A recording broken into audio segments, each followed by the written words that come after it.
This is Alabama Politics with Steve Flowers, an in-depth interview with Alabama's top political newsmakers. Now, from the studios of Troy University, here is Steve Flowers.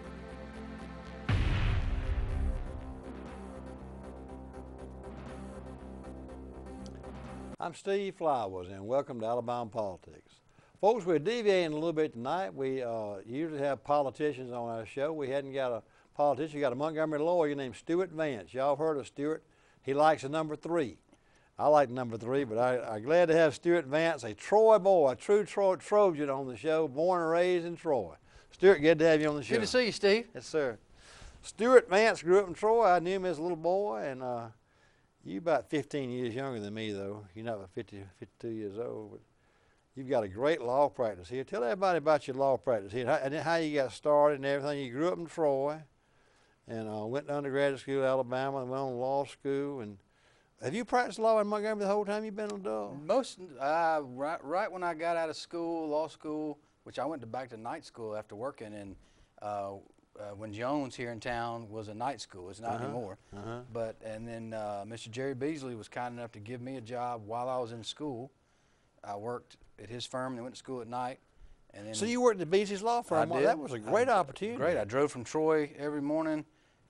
Tried to beat Mr. Jerry to work, never did. He was up early bird. What time would he get there in the morning? Oh, 6. Would he get there that early?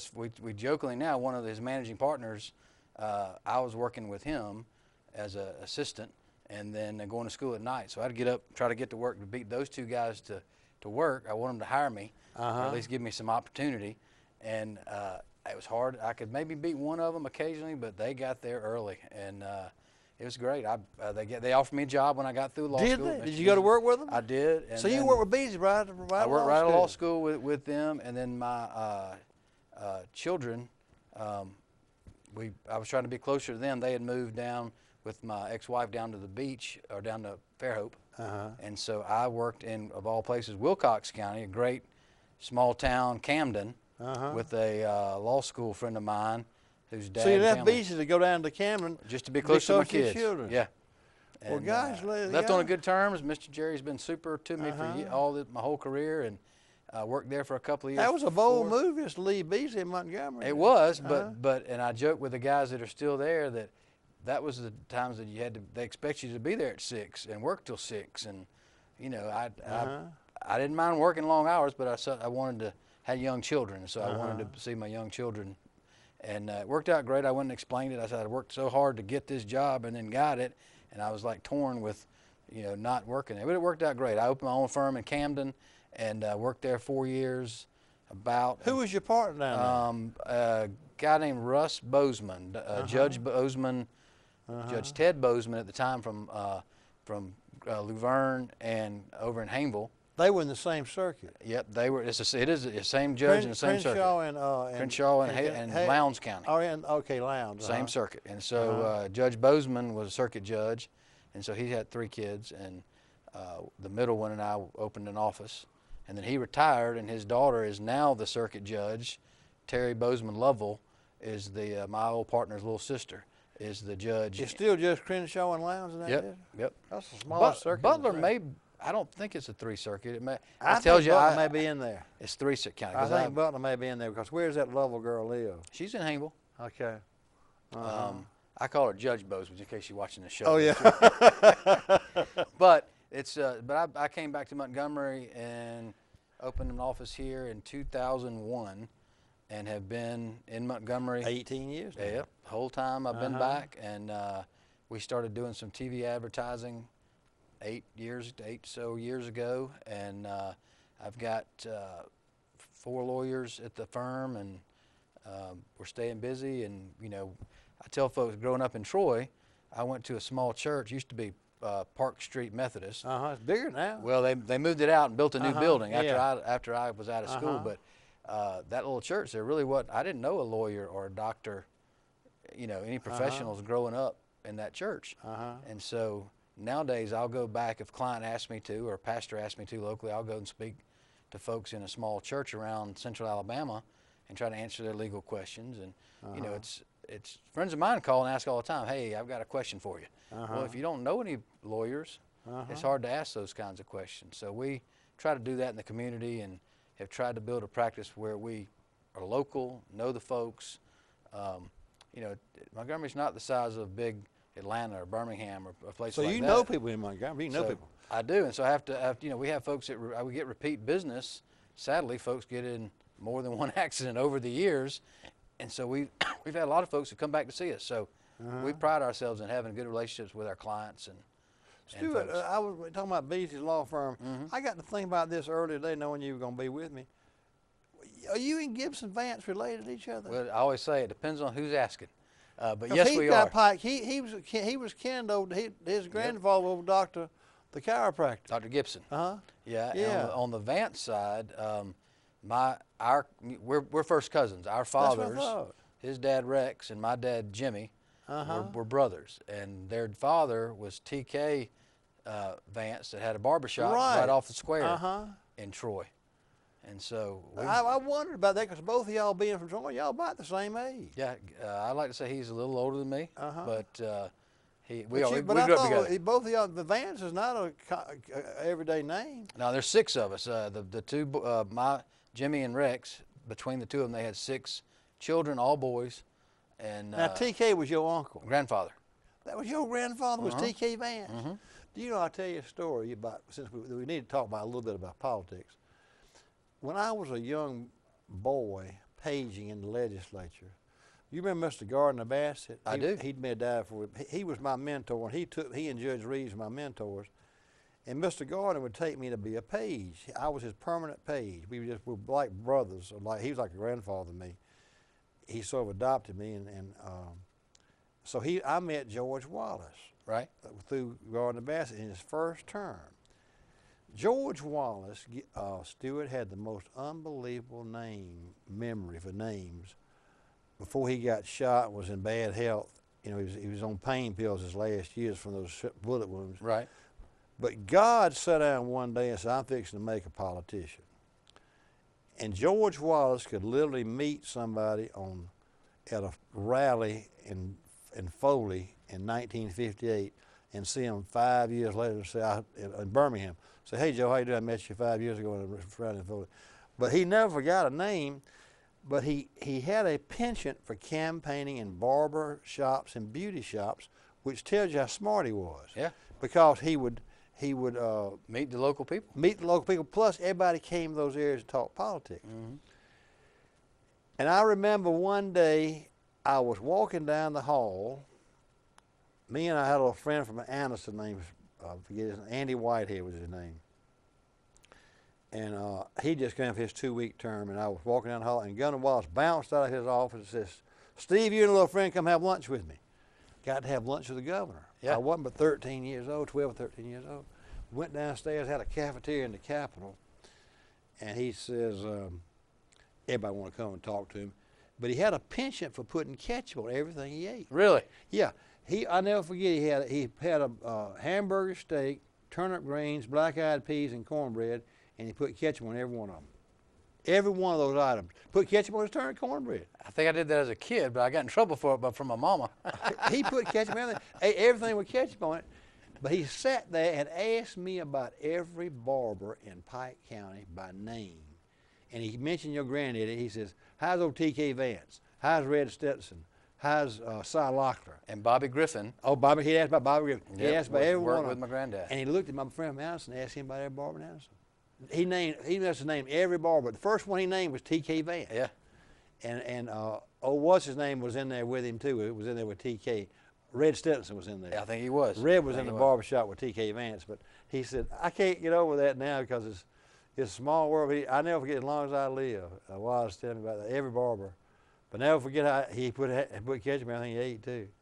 And then fast forward 20 years later, I become his representative. That's how it works. I had Barber County in my district. Right. I had Clayton and Clio and Louisville was in my district. Right. Because Pike wasn't big enough for a House seat by itself. Right. So my district went over and got those folks in Barber. I think we have some of my mom's side of the family is from the Clio area. I thought so. I thought you had some roots over there. Yep. The Floyds over in that area. So you ken the Floyds. We are. That's a big family in Pike County. Yeah, we, you know, being up here, I tell young lawyers in my office all the time, you know, meet people, make relationships. But when I started, I thought I would never know a judge in person, you know, because they were older. But as I've gotten older, I not only know them, but I'm friends with folks that become judges. And I had one of the local judges tell me some stories about practicing in front of. Before he was Governor Wallace, he was a lawyer, he was a judge. Yes, yeah. sir. And they were old then. Yeah, and so he was telling me some stories about. I tried a case in front of this judge locally, and he was telling me after I got through with the trial, we were sitting around waiting for the jury to come back, and he was telling me some stories about Judge Wallace before he was governor. He ran as a fighting little judge. He did. He said he did some things we had an issue with. My big thing lately is try to get people to go register to vote so they can get on a jury pool. I served on a jury pool about a month ago, and everybody in there was like, couldn't you get out of this? I said, well, maybe I could have, but I think it's everybody's civic duty to go do it. My wife served on one about a week ago, and she got on a jury. And so it was interesting I got picked on a panel. If you've ever been on jury duty, they have a huge number of people show up. They assign them to the judges. Maybe the judge gets 20 or 30. And then the lawyers cut down to get to the 12 plus the alternate. And when I would get to that point, both lawyers, I typically knew them in town, and so they would both, they didn't want me on the jury. But my wife served on one, and the more I do this, it's amazing that people complain about it, but it was really interesting to me, and the more people I talked to, they found it interesting. But if you don't go register to vote, you can't get on it. You can't serve on a jury. I think a lot of people don't know that. You know, how do they go? How do you pick them? I said, well, that's how they get picked. The jury pool comes from registered voters. So you came from the Floyd clan. I did. I didn't realize you were in the Floyd. I did. You were T.K. Vance with your granddad. Yep. I get back a good bit. He was a kind old man. He was a good man. And Mildred, his wife, she lived to be 103. My God. And so hopefully there's some longevity in the Vance side. Hey, Stewart, one time I was talking to recently, people don't realize George Wallace was a circuit judge over there. And his brother Jack was a circuit judge when I got elected, and actually he and Riley Green both swore me in. Really? I got sworn in both counties. I let Riley swear me in Pike, and I went over there and let Jack Wallace swear me in Barber. Yeah. Because the Wallaces I was going to be Wallace's representative, and Wallace made me a floor leader, but Wallace was one day telling me, somebody was telling me when Wallace was, I tell you who's told me this, and now a second, Keith Watkins and I grew up together. I know Keith. We're best friends, and we have almost, Judge Watkins. Yeah, we're almost the same age. He was born July 5th, 51. I was born September 5th, 51. And we grew up as best friends, and he was president of the student council, I was president of the senior class at Charles Henderson, and we were best friends and still are. And I'm gonna bring that full circle to you. Judge Green's son, he had 3 kids. Riley and I grew up together and went to Charles Henderson. He was class president, and I was vice president. So I'll bring that circle back to you about Judge Green. Riley was real quiet. Yep. Smart kid. No, his daddy Riley. Oh, that Riley. I got you. The judge. Yeah. He was a good circuit judge. He was well respected. But back to what I think maybe somebody, I'd heard this several times over here, but Keith and I were having supper together out at his house out at Pike Road at the Waters 2 weeks ago, and he reminded me of this. He said, when Wallace was a judge, he was considered a liberal, a progressive on the race issue. Yeah. See, it was before the race issue became the issue. It was benign and Wallace was a real progressive, and he would give African Americans fair trials. He became known for that. That there were a lot of African Americans. He would give them a real fair trial, and he wouldn't sentence them to like 20 years for stealing a chicken or something, like some people would. Wallace would say, "Look, I'm gonna give you probation," and he even got on the Tuskegee Board of Trustees. Did you know that? I didn't know that. They put Wallace on the Board of Trustees of Tuskegee. Hearing that story from the judge a couple of weeks ago was other than just what I knew from growing up seeing on TV and that kind of stuff. It was hearing some stories about him being a judge in Barber County, was hearing local stuff. But he ran as a fighting little judge. Yeah. First time he ran in '58, lost to John Patterson. John Patterson's dad had been assassinated, over in that Phoenix City thing. Right. Phoenix City was a rough area. It was something.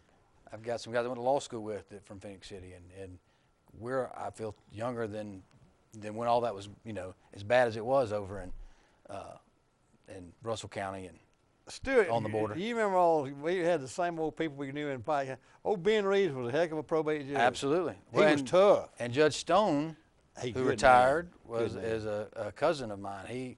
So y'all are cousins? TK's wife, Mildred, and Judge Stone's father are brother and sister. Did not know that. So it's. I did not know that. I think the more I get older and the more I travel and outside of even the state, even the country, the world is not a big place. Well, you probably get a lot of clients from Pike County, don't you? We do, and this year we're doing doing a promotion with the athletic department. So my firm got with a new athletic director down there and Chancellor Hawkins and his staff, and we put together a program where we're supporting all their athletic sports. And so we've got a presence at the football field, the basketball stadium, very nice facilities down there. Oh yeah. And so yeah, we do. We well, they see ads on they watch Montgomery television. I tell folks when you see them, you got billboards in Troy. Yeah, come in and see me, because a lot of folks see folks, and there are people advertising that are in other states, certainly other towns, not right here where we live. And so I tell folks, if you don't, come see me. If you don't know me, come down, sit down, have a cup of coffee with me. If we can't figure it out, we'll get you to the right person. Besides Montgomery, what would you say your biggest counties you have clients from? I'd say we have stuff central Alabama, up to Clanton. We have some Birmingham stuff. We get stuff everywhere, and I have relationships with lawyers out of the state, in the state, other places. Stuff we don't do, I can get to, folks to them. But I would say, all the way over the other side of Selma, probably state line is to Russell County. We do stuff east to west that way. Mainly Alabama cases. We have some lawyers in our office that are licensed in Florida, Georgia, Mississippi. But most of your cases are in Montgomery. Most of them are here, at least in Alabama. We have a lot in the surrounding counties. Yeah. Lowndes County, I got to go to Greenville tomorrow for a hearing. So we go down that far. I've got some cases down in Evergreen. A good friend of mine is a district judge down there, Jeff Brock, good fella. But, we're central Alabama, but we have cases all over. Do y'all just advertise in Montgomery, though? TV? The TV market reaches really that area. The local stations, whether it be ABC, CBS, Fox, NBC, they all go, NBC's the biggest. It goes down to Dothan. So we get some things out of the wiregrass, people call us. But for the most part, it's the TV market. It's the TV market goes over to Selma and West Alabama, goes over to Lee County. There's a different TV market on the other side of Auburn, so we doesn't reach that far. I'll tell you a strange county. You mentioned having clients from Chilton County. That's the strangest TV market there in Chilton County.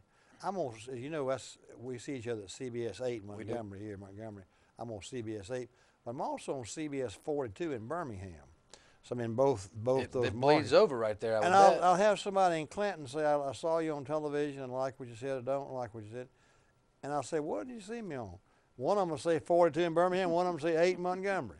Like you think, well, they can see both of them, can't they? Yeah. Well, Auburn has a NBC station in Auburn, but it bleeds over, and now it's getting more confusing with the people say, unplug, where you can get not have cable, but have the Fire Sticks, the Roku sticks, the internet stuff. It's more confusing as to what stations you see where.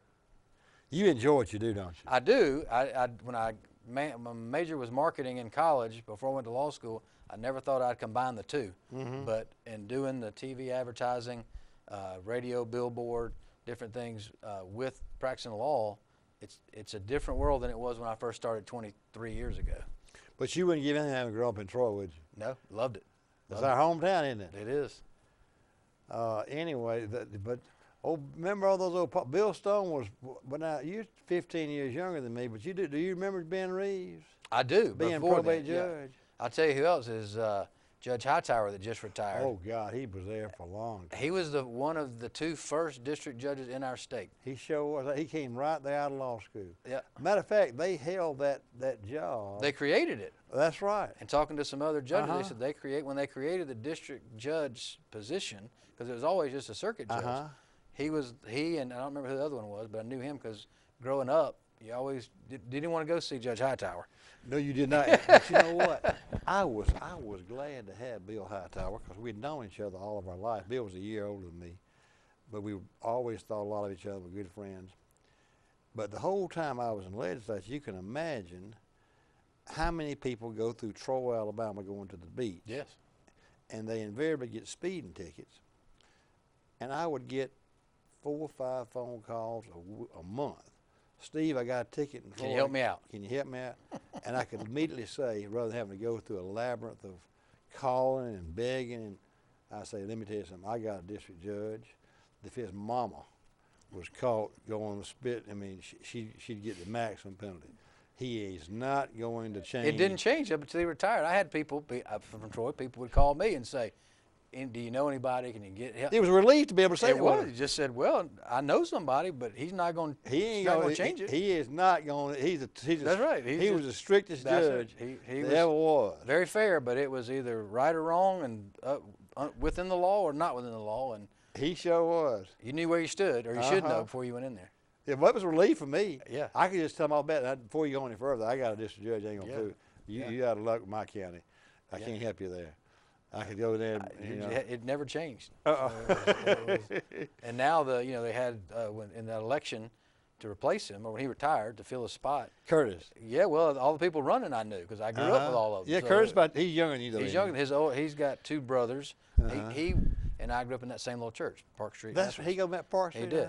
His 2 older brothers. That's his oldest brother and I were close to the same age, but he was the youngest of those 3 boys. That's a big church. That's a good family. It is now. When they built it on the other side of 231, it's called Park Memorial now. Got all that country club crowd because it's over there, and that's the fastest growing part of Troy. It is, but I jokingly, because before my grandmother passed away, she and her little group of senior citizens still went out there. Well, they didn't want to cross 231. Those old people would not cross 231. Yeah, she didn't want to cross the highway. They will not do that. Nope. That's exactly right. You know Troy, don't you? Yeah, that's right. So she wouldn't go. Wouldn't go. She quit. They lost a lot of those people. Where'd they go to church? Where'd they move? They just quit going unless somebody would come get them. They say, I ain't going out there. Right. I ain't going out there. That's exactly, you know Troy. Yeah. Because they would not go across that highway. They won't do it. Yeah, but they have expanded. That's a big church, and until my mom moved up here, she was super active in that church. And do you know something? We're on the same page about something too. You know, I was in my early career. I was a property and casualty agency. I worked for Mr. Bill Chapman, Troy Insurance. Okay. Agency. Yep. And we had a lot of older clients in there that had been in with the Troy Bank. It was a Troy Bank and Trust agency. And my first job was running the Troy Insurance Agency for Mr. Bill Chapman. It was one of his side adventures. He owned a lot of stuff. Right. And I was buying the agency with him. But we had a lot of older people. And I bet you've seen this a lot, and probably had people come back to you and ask you to do something about this. We will have had older ladies who I'd known all my life, had taught me in school, taught me in Sunday school, and they would have a fender bender, and they were Safeco or auto owners or travelers or whoever. And I'd go out there, and they'd be real nervous that it wasn't a major accident. And they say, Steve, I had a car accident. I'm out here at the bank parking lot. I'm over here at the church or whatever. Can you come see about me? I'd go see about Miss Susie. I'd say, don't worry, Miss Susie. Everything's taken care of. We'll get you everything taken care of. But invariably, 3 months later, they'd cancel her insurance. You know, drivers, when they get over, back then it was 75, probably 80 now. That's one of the most devastating things in the world, to call that lady up. And I bet you've seen that a lot. I get a lot of calls after they've been canceled, and they call me. Because they've had I bet you have, hadn't you? Yeah. Or they don't want to make a claim, which is the frustrating part. They have a claim. I began to advise them that. Yeah. If it was a small claim, I say, Miss Susie, you're really better off. I hate to tell you this. Yeah. Once I'd seen it happen 4 or 5 times. But I guess it's got to be, but you can't change insurance companies' policies about that. No, some have gotten better, and I talk to people all the time about insurance, because everybody, well, if you ever had an injury from one, you know that the limits of our coverage I don't think is high enough, because the medical thing is sort of, they go separate directions. The insurance levels didn't change, but medical costs go up. So if you go to the hospital for anything and you don't have health insurance, you're stuck with the auto, and it's not enough to cover your bills. And so I get calls all the time, and I said the biggest thing, and I have insurance selling friends such as yourself, and I tell them, and they're appreciative. I said, you know, y'all need to educate people about the uninsured and underinsured part that's on your policy that protects you. So if the person that hits you doesn't have enough, doesn't have any, because that's happened, people driving around out there without having any insurance, then your policy protects you. And so I like that part when I'm able to help a family and say, look, they're mad as they can be because the person that hit them didn't have any coverage, and they want to know what they can do about it. But when I explain to them that hopefully they have the part that they should have that provides some coverage, giving them peace of mind and helping people to understand that is a big part of, I enjoy that part because I get to help them out. Stewart, back to what we were talking about, do you, have you had older people come to you and say, I want to sue my insurance company to cancel my insurance? Yes. I don't blame them. But you're not successful. They can't change it. No, I mean the language of the policy. Do you tell them up front that it ain't gonna change? A lot of times my law partner and the younger lawyers in my office give me a hard time because they say I sometimes over-explain things. But I'm a big believer in helping people understand what they've got because I think it's important.